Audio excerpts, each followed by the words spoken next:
আসসালামু আলাইকুম ভিউয়ার্স, আজকে আম্মু বানাবে পুডিং। দেখেন পুডিংটা ঠান্ডা হওয়ার সাথে সাথে কীরকম চারিদিক দিয়ে নিজে নিজে খুলে এসেছে, আমাদের থেকে বেশি কিছু করতে হয়নি। চলুন পুডিং বানানোটা দেখে নিন। তো পুডিং বানানোর জন্য প্রথমে একটি ডেক্সিতে 4টা ডিম নিয়ে নিচ্ছে আম্মু। ডিমগুলোকে একে একে ডেক্সির মধ্যে নিয়ে নিচ্ছে। পুডিং খেতে কিনা কম বেশি আমরা সবাই পছন্দ করি। আপনারা কে কে পুডিং খেতে পছন্দ করেন বা অপছন্দ করেন অবশ্যই কমেন্টে জানাবেন। কিন্তু ডিমগুলোকে ভালো করে ফেটিয়ে নিয়ে সেখানে দিয়ে দেব পরিমাণ মতো চিনি। আমার আম্মু কিন্তু সব কিছু নিজের চোখের আন্দাজেই দেয়, কারণ আম্মু পরিমাণ করে দেয় না। আম্মু হচ্ছে নিজে থেকে যেরকম ভালো লাগে ওইরকমই দেয়, কারণ আম্মু রান্না করতে করতে অনেক এক্সপিরিয়েন্স হয়ে গেছে আম্মুর। তাই হচ্ছে আম্মু এখন বুঝতে পারে কোন তরকারিতে কতটুকু জিনিসের প্রয়োজন আছে। তাই হচ্ছে আম্মু নিজের মতো করেই দিচ্ছিল।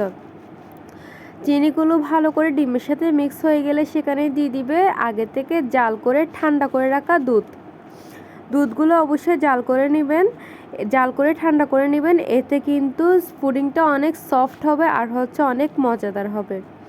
এভাবে নেড়ে চেড়ে আধা ঘন্টার জন্য পুডিংটা রেস্টে রেখে দিব। তারপর যে বাটিতে পুডিংটা বানাবো ওই বাটিতে চিনি নিয়ে নিব আর চিনিগুলোকে চারিদিক দিয়ে ছড়িয়ে চুলার উপর বসিয়ে দিব। অবশ্যই স্টিলের পাত্র নিলে ভালো হয়, পুডিংটা কিন্তু খুব সুন্দর শেপ আসে। চিনিগুলো গলে একদম ক্যারামেল হয়ে গেলে সেগুলোকে ঠান্ডা করে নিব কিছুক্ষণের জন্য। ক্যারামেল জমতে কিন্তু বেশিক্ষণ সময় লাগে না, তাই হচ্ছে বেশিক্ষণ সময় অপেক্ষা করার কোনো দরকার নেই, 5 মিনিট অপেক্ষা করলেই হবে। ক্যারামেলগুলো সামান্য পরিমাণ ঠান্ডা হয়ে গেলে সেখানে দিয়ে দিব আগে থেকে বানিয়ে রাখা দুধের মিক্সচারটা কিন্তু ছেঁকে দিয়েছে আম্মু যাতে একদম স্মুথ পুডিং হয় তাই। তারপর একটি বড় ডেক্সিতে পানি গরম করে নিয়েছে, উপরে দিয়েছে একটা স্ট্যান্ডের উপর বসিয়ে দিয়েছে সে পুডিংয়ের বাটিটা, টিফিন বক্সটা। পুডিংয়ের বাটির উপর দিয়ে দিবে একটা ঢাকনার মধ্যে একটা ছিদ্র ছিল, আম্মু হচ্ছে একটা কাগজ দিয়ে ছিদ্রটা বন্ধ করে দিবে। আপনারা চাইলে লবঙ্গ বা কাঠি দিয়েও বন্ধ করে দিতে পারেন। এই ছিদ্রটা অবশ্যই বন্ধ করে দিতে হবে, না হলে কিন্তু বাষ্পগুলো বেরিয়ে গেলে পুডিংটা রান্না হতে অনেকক্ষণ সময় লাগবে। এই তো দেখেন কিছুক্ষণ পর আপনাদেরকে দেখিয়েছি পুডিংটা একদম রেডি।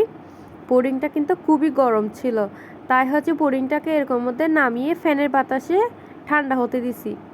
পুডিংটা ঠান্ডা হয়ে গেলে চারিদিক দিয়ে দেখেন একদম নিজে থেকে আলগা হয়ে গেছে, কিছু করতেই হয়নি। এই তো আমাদের রেডি পুডিং, অনেক সুন্দর হয়েছে তাই না? আল্লাহ হাফেজ।